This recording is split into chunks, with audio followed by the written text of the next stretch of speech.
expone ahora Agustín Palomar Torrado. Es profesor de secundaria en el Instituto de Madraza, en Granada, profesor asociado en el Departamento de Filosofía 2 de la Universidad de Granada, licenciado en Filosofía en esta universidad también y doctor en Filosofía por la Universidad de Murcia.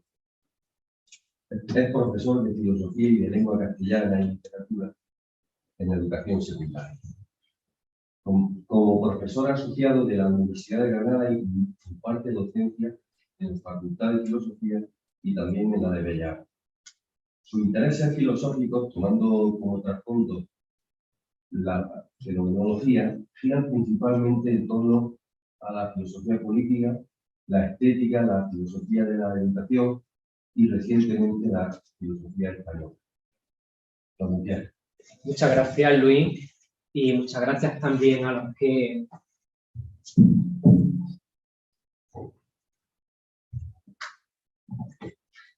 decía que muchas gracias a los que estáis aquí a estas horas. Quería en primer lugar pues pediros disculpas porque me había propuesto una meta que era presentar el núcleo, el corazón de la poética de Lezama Lima, y para esto pues había pensado hacer una presentación de Lezama Lima desde la relación tan intensa que tuvo con María Zambrano. Y me di cuenta cuando, después de leer y no leer casi al mismo tiempo los ensayos de Lezama Lima sobre estética, cuando volví a la correspondencia con María Zambrano y los textos que ella escribió sobre él, me di cuenta que María Zambrano no solamente era oportuna para hacer una presentación de Lezama Lima, sino que también ofrecía una buena introducción a lo que es su estética. Por tanto, el título de mi comunicación, de mi ponencia, podría ser simplemente unos prolegómenos a la estética de Lezama Lima como filosofía primera desde María Zambrano. Primer punto, la semblanza. Entre otros textos, el que apareció en la nota liminar a la edición crítica de Paradiso de María Zambrano es una buena guía para trazar la figura de Lezama Lima. Aquí, la pensadora de la razón poética nos hace una semblanza del que fue siempre su querido amigo, el hombre verdadero. Lo que nos dice ahí es conocido, pero quizá deba ser recordado. María Zambrano relata cómo, haciendo escala en La Habana de camino a Santiago de Chile, un día de octubre de 1936, conoce a Lezama Lima. María es acogida, nos dice el texto, por un grupo de intelectuales solidarios con la causa de la Guerra Civil Española. Se trata de una cena en la bodeguita de en medio. La referencia está recogida al comienzo de Filosofía y Poesía.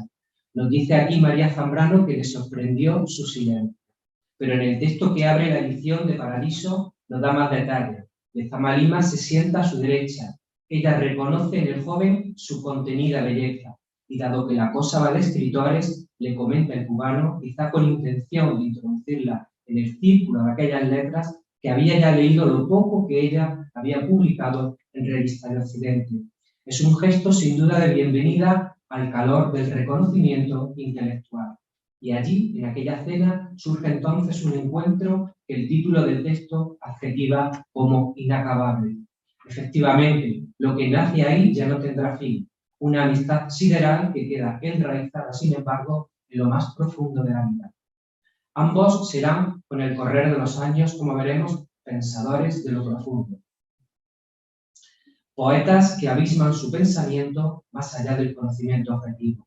Pero eso será después. Ahora, en este primer trato de uno con otro, en ese restaurante emblemático de La Habana, por ser lugar de escritores, se experiencia cómo la amistad verdadera exige prolongarse más allá de las idas y venidas de la propia vida en el tiempo. La cena tiene que acabar, el viaje de María tiene que proseguir, pero por momentos todo eso que ambos saben queda suspendido en el tiempo, y es ahí quizás cuando presienten que esa amistad que están haciendo ya no tendrá fin.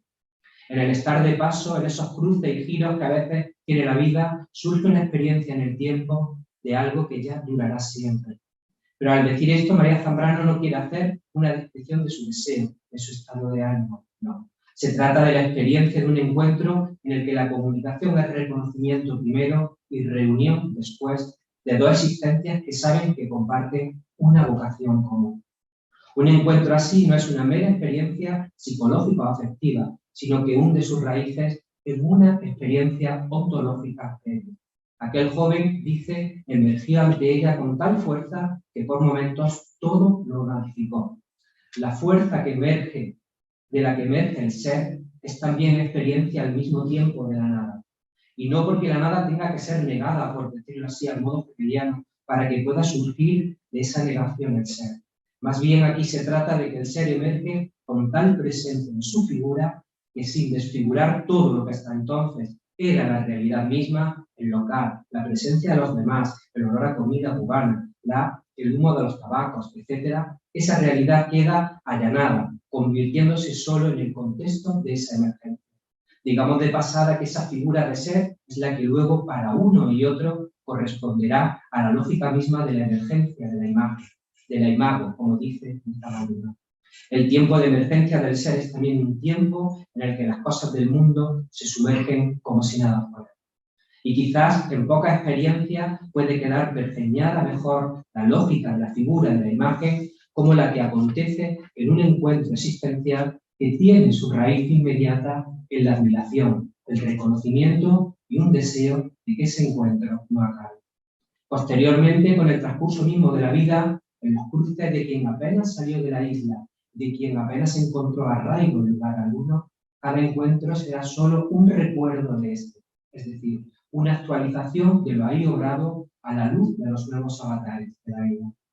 Que una experiencia sea inacabable no quiere decir que no termine, sino que lo experienciado, convertido en ayer, seguirá teniendo su efecto en otro mañana.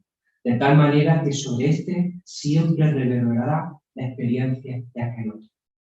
Ahora bien, la fuerza de esta emergencia que todo lo ramifica pudiera también ramificar el propio encuentro arruinándolo si en esta emergencia el otro no queda temperada por este otro con la figura de uno mismo. María Zambrano siente esa zozobra que sobreviene ante lo que nos deslumbra, y es entonces cuando en ese juego tan bello como paradójico, quien deslumbra tiende la mano con atención, cordialidad y sobre todo comedimiento. Sabemos que ese gesto deslumbrará aún más finalmente, pero ese gesto ahora a tiempo aparta la zozobra y la evidencia de ese desnivelamiento y se transforma en una suerte de corriente cálida. María Zambrano dirá que el Lezama Lima se mostró seriamente alegre, y en esa seria alegría, tan llena sospechamos de ingenio, la figura del Lezama Lima entrega a María Zambrano la imagen del poeta. El hombre que entre palabras tiene su destino en la palabra, el hombre que oficia el sentido de las cosas tejiendo palabras, escribiendo textos. Cuando el destino de las dos personas se cruzan, sobradamente saben que el destino de una no es el de la otra, pero también cuando el destino de dos personas se cruzan, el destino de una queda sembrado por las semillas de la otra. Estas semillas que quedan en campo propio serán para el porvenir sutiles sugerencias. Salí de La Habana, dice María Zambrano, sabiendo que volvería, sabiéndolo él también, Agostillo. En el resto del texto se hacen apuntes valiosos sobre el Lezama Lima, cómo siempre acudía a sus conferencias, pero cómo se abstenía de saludarla inmediatamente, cómo luego en cierta lejanía se dirigía a ella, cómo la percibía poéticamente, etc. Pero hay un apunte de María Zambrano que me parece central, el hecho de que el propio Lezama Lima, a diferencia de ella, fuera alguien que echó raíces en su propia ciudad. Bastaba su creencia en el poder creador de la metáfora para no tener la necesidad de conocer los más diversos lugares, teniendo que ir en proceso a ellos. Para el Lezama Lima bastaba con buscar el origen del verdadero conocimiento en el poder creativo de la imaginación. La Habana, Lezama Lima, poeta, vio desde La Habana el grosor del mundo. María Zambrano dice gráficamente que como Sócrates era de Atenas, Santo Tomás de Aquino, Lezama fue siempre de La Habana. Punto segundo, el profundo. La Habana fue el lugar del Lezama Lima, pero en el exilio también La Habana será un lugar muy especial para María Zambrano. Jorge Luis Arcos sostiene que el proceso de maduración de la escritura zambraniana ocurrió en los años insulares. ¿Pero qué es madurar? En una carta a Virgilio Piñera, en 1941, dice María Zambrano lo siguiente: yo he preferido estas islas, sin embargo, o tal vez por eso mismo, pues el mejor europeo de hoy, es decir, la mejor vocación europea, creo que es la de las catacumbas, y es desde luego lo que yo tengo. 2 años más tarde, en 1943, se publica su ensayo Las catacumbas, en el que hace explícito el trasfondo de su vocación y con ella la vocación que podría tener la mejor Europa. El ensayo se publica en Revista de La Habana. La metáfora de las catacumbas aparece en el momento de la crisis agónica en la que se debate Europa vistas desde una isla, Cuba y Puerto Rico, que son como catacumbas para el pensamiento. Desde la insularidad miran tensamente a Europa sus hijos exiliados. María Zambrano ahora ve la Europa agonizante desde el siglo y sabe que para ella, si el pensamiento surge de las necesidades de la vida, el pensamiento no puede emerger sino desde esas islas, desde esas idas y venidas que alberga siempre en sí quien ha sido forzado a desraizarse. Europa, dice, parece sustraída. Nada en la superficie aparece, y si algo aparece, una mano lo borra antes que se rasgue la distancia. Abre María Zambrano, posiblemente desde su propia experiencia exiliada, a un radical de la vida que también lo es del pensamiento. Es imposible mantenerse dentro del momento presente. La ley de la vida es saltar por encima de sí misma, escaparse del instante que la aprisiona por los 2 portillos del recuerdo y de la esperanza. La mirada a Europa desde la isla necesariamente ha de ir más allá de la contemplación de lo que sucede en el presente, y en la urgencia por transformar esa mirada en pensamiento ha de ir del recuerdo a lo esperado. Europa ha perdido su interna vitalidad y ahora nos aparece, dice Zambrano, como una realidad espectral, sin entidad, sin cuerpo. Pero ese pensamiento que une el recuerdo a lo esperado corre un peligro, el proyectarse hacia el futuro sin haberse transformado internamente. María Zambrano es clara, pero si de algo tenemos que curarnos lo europeo es del afán utópico, exceso de esperanza encendida y apresurada, que tantas veces ha desembocado en la destrucción. Quizá el pensamiento es inherente emerger desde la experiencia de la crisis como proyecto desde lo que ha sido. Pero en esta noche del pensamiento europeo, en este hundimiento, antes de apresurarse en su proyección, tiene que volver sobre sí mismo, a su fondo, para experienciarse con tiempo, con tiempo. No basta con volver la vista atrás para desde ahí rehacer teleológicamente el camino de la cultura europea, proyectando lo que fue en su pasado hacia su futuro. Frente a esa tarea del pensamiento que ya tiene en sí una esperanza para el futuro como algo previsto, se impone otra, la de que el pensamiento, volviendo así, se experiencie como presentimiento. El pensar, por decirlo de este modo, ha de dar un paso atrás para experienciarse a sí mismo como el lugar que deja que lo esperado figure desde el sentir. Dice María Zambrano, también tiene el presentimiento, en este texto dice, también tiene el presentimiento sus oficinas.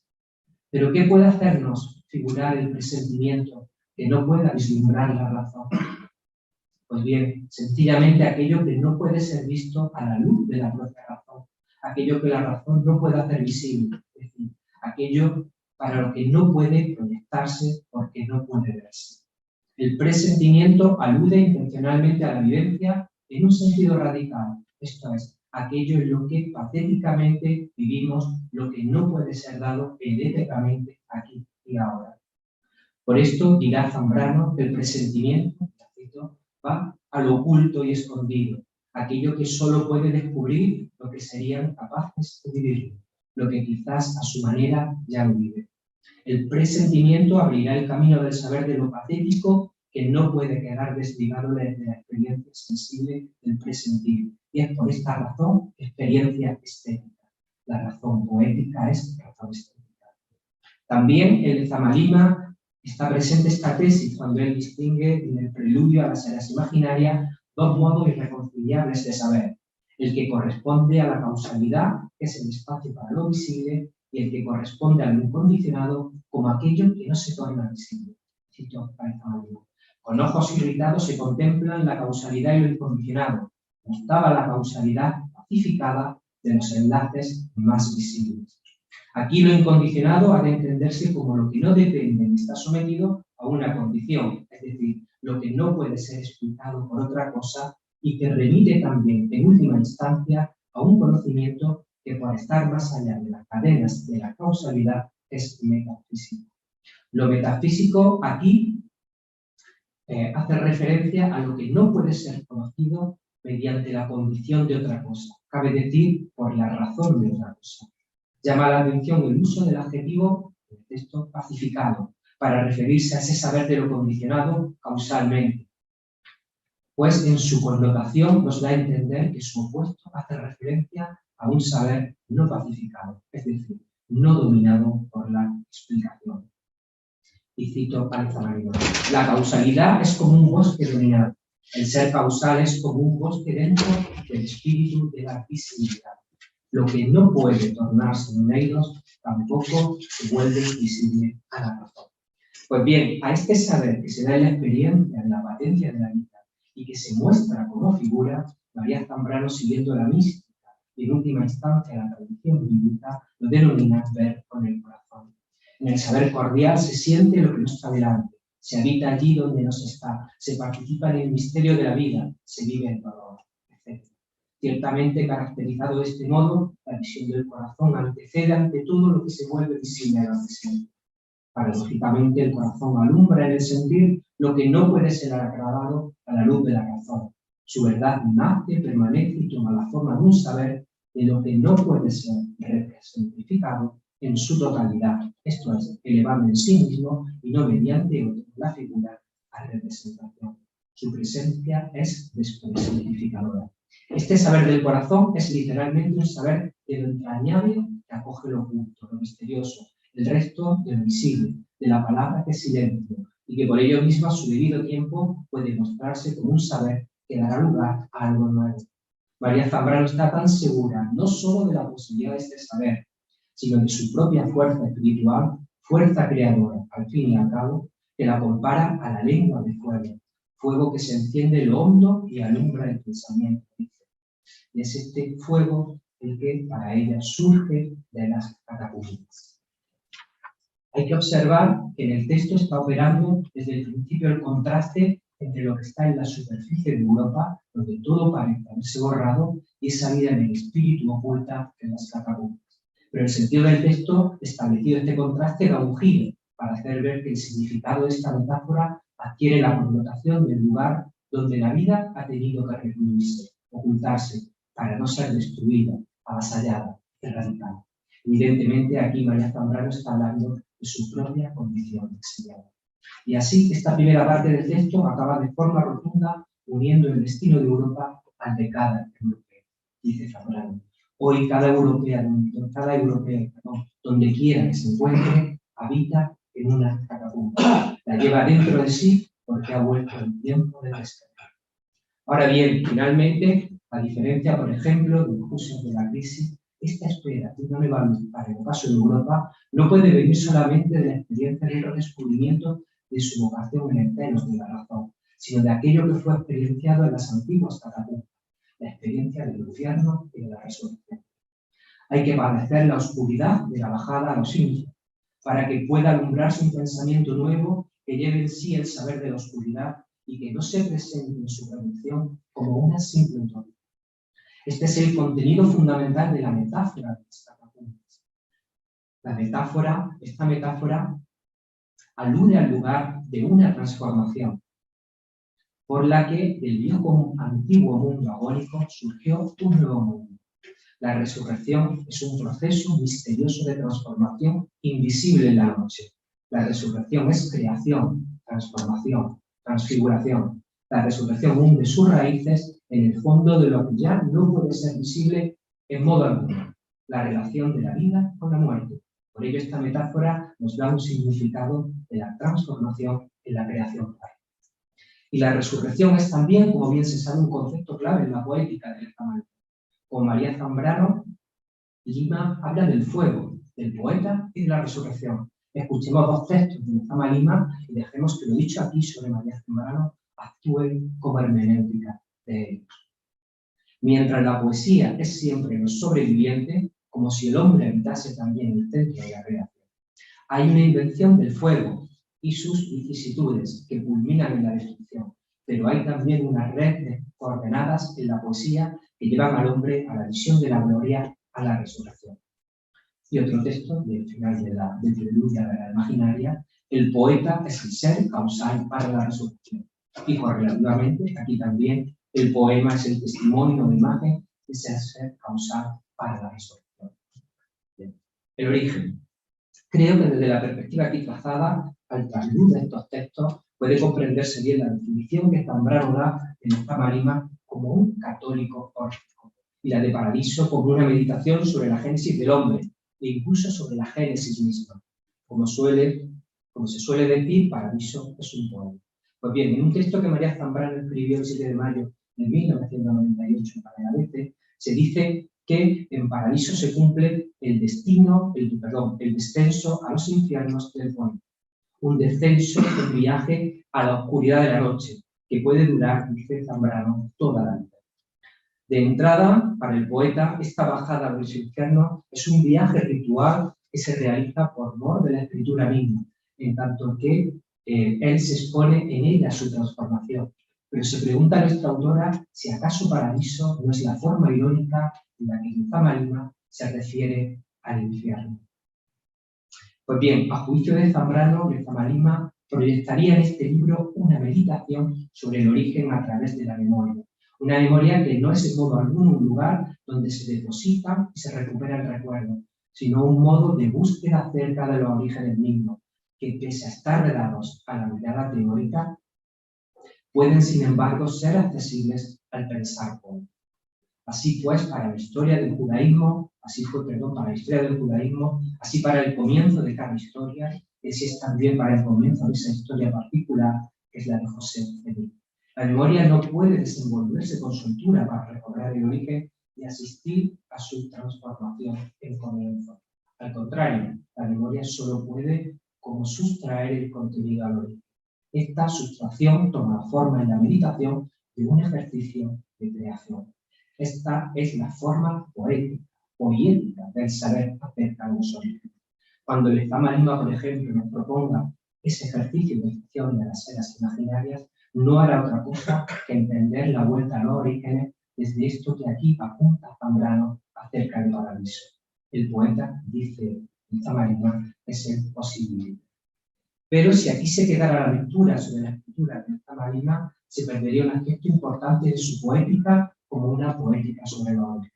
Los orígenes no hablan de lo invisible o imposible de la naturaleza. Y esa naturaleza, por ejemplo, está ligada en la palabra poética al aliento, a la respiración, a ese aire que da en su ejecución el sonido de las palabras y sus relaciones. Se ha señalado aquí cómo José Fermín apenas podía respirar, o cómo incluso el problema de asma de Lezama Lima había influido decisivamente en su modo peculiar de usar las comas, que para él obedecían más al ritmo del uso oral de la lengua que a su sintaxis. Pero María Zambrano señala, por ejemplo, que el acto ejecutivo del poeta se realiza también al ritmo mismo del aliento, hasta incluso comprender lo poético no solo como palabra fundante, sino también como voz. José Lezama Lima, y María Zambrano, escribe con un aliento incesante. Tiene voz y no solo palabras. El tema de la respiración es constante en los escritos de Lezama Lima. A título de ejemplo, en la maravillosa apertura de Confluencia, nos cuenta Lezama Lima cómo en los terrores de la noche descubrió la filosofía.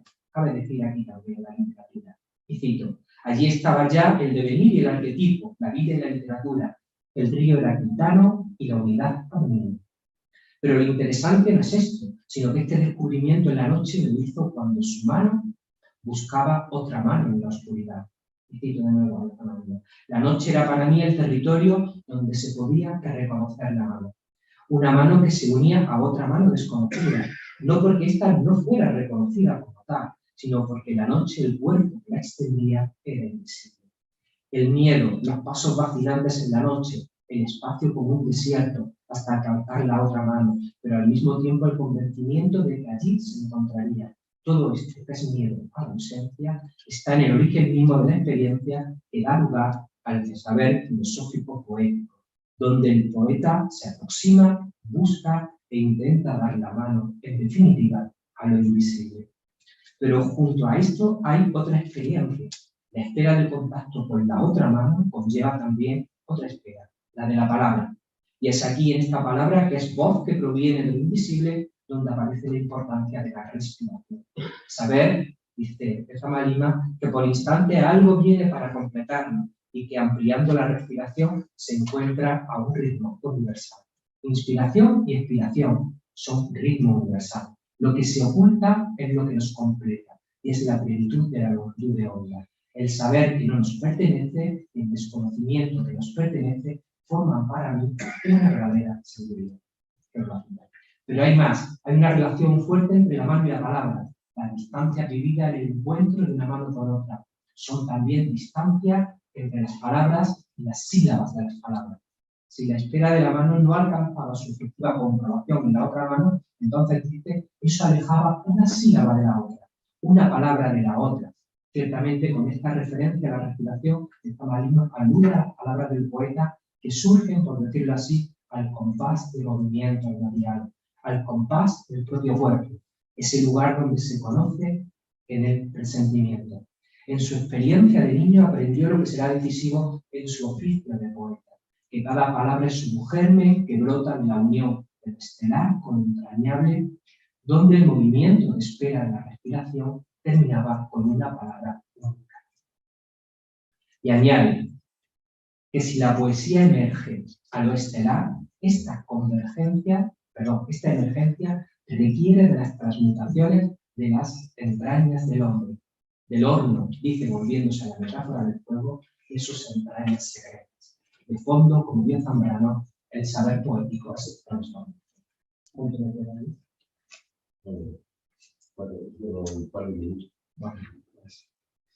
Bueno, 4 puntos sería el descenso a los índices. Para finalizar, en este descenso a las profundidades de donde surge lo poético, Zambrano todavía nos da otra clave para adentrarnos en esta María, que bien vista no es sino en esta suerte, un círculo que se ahonda sobre sí mismo, y esta clave es el morfismo como descenso a los infiernos. Bien, el poeta baja a los infiernos, el poeta que baja a los infiernos será un iniciado en el camino hacia lo sagrado. Ya sabemos que para los iniciados era necesario guardar secretos sobre lo aprendido en el rito mistérico y que debían no olvidar estas enseñanzas para moverse en el más allá. Bien, cuento en el texto un relato que toma el propio Lezama Lima sobre un texto órfico, ¿verdad?, en el que los iniciados van en busca de la laguna de la memoria y tienen que pasar por alto la fuente. Si beben de la fuente, actúa sobre ellos la lección, el olvido, y si beben de la laguna de la memoria, en ellos queda la lección, queda la verdad. Bueno, esta manera de referencia a ese texto, los desgloso, pero no me puedo detener en este. Y bueno, termino con 2 últimos párrafos. Pero además de esta nota, María Zambrano nos hace comprender el trasfondo mítico que hay en Lezama Lima del morfismo desde una perspectiva ontológica. El poeta que fue Lezama Lima, dice María Zambrano, ha liberado la movilidad de los elementos, raíces del ser, para que la sustancia y la palabra se manifieste sin desarraigarse. El poeta es el que libera los elementos naturales como la luz, el agua, el fuego. En el lenguaje de la metafísica, estos elementos son las raíces del ser, aquello de donde todo ser nace y recibe vida. En la poética de Lezama Lima estarán siempre presentes los elementos de la naturaleza. El poeta podemos decir que es el que puede poner en movimiento nuevamente sus elementos naturales, liberándolos en la palabra para que esta palabra quede nuevamente arraigada. Pero decir esto, según el texto, no es riguroso. El trabajo del poeta no es desarraigar los elementos para que, figurando nuevamente en la palabra, encuentre esta un arraigo nuevo, sino manifestar en su liberalidad los elementos naturales sin que estos queden desarraigados. Es más, el difícil equilibrio de la poesía está en mantener ese arraigo y, sin embargo, remover esos elementos para llevarlos a la luz de la palabra. La imagen del poeta es aquí la del árbol, y con la figura del árbol, María Zambrano vuelve al comienzo mismo de su propio texto, puesto que ya en las primeras líneas presentaba a Lezama Lima como un árbol. Un árbol, dice, que se yergue entero sobre sus raíces múltiples y contradictorias. Un árbol unido de lograda identidad más allá de sí mismo. Termino. Ahora bien, por último, esto mismo que acontece en el secreto, en la noche del conocimiento, es aquello que ha de ser elevado desde la profundidad hacia lo alto. Aquello que, mostrándose en su nacimiento, ha de ser elevado al mundo para su visibilidad. María Zambrano, utilizando el mito de Teseo y el hilo de Ariadna, dice de Lezama Lima que es un avatar de Orfeo, una transformación o reencarnación de Orfeo, que encuentra el hilo de Ariadna en el laberinto y que con él asciende a ser pensamiento. Pero este pensamiento, que es pensamiento de infinitud, no puede sino emerger desde el fondo como una imagen, como algo que por su fondo mítico queda ya lejos de la radio. La imagen, dice Zambrano, es memoria y pensamiento, porque no hay que olvidar que en el paso mismo de la creación poética se pone de manifiesto una sensibilidad que es experiencia estética en el sentido más pleno de la palabra, presentimiento que hace figurar la imagen que luego será memoria. Esta imagen hace brillar en el tiempo de lo humano lo que a la vista es invisible. Dicho de otra manera, la imago muestra nuestra finitud en la experiencia y la infinitud. La imagen es el modo como a nosotros se nos hace visible lo invisible. El modo como lo visible nos habla al mismo tiempo de lo invisible, de lo que está más allá, de esa relación inevitable y definitiva de la muerte y resurrección. Por esto, como bien se sabe, para Lezama Lima será la imago el lugar que se exprese el potens, la potencia infinita, y también el punto en el que se une lo estelar con lo teórico. Dirá por ello que, y cito, que la imagen entregaba una visibilidad momentánea, que sin ella, sin la imagen como único recurso al alcance del hombre, sería una desmesura impenetrable. La imagen es el modo como puede figurársenos temporalmente en nuestro mundo lo invisible, vedado y arrebatado para siempre a nuestra condición de mortales.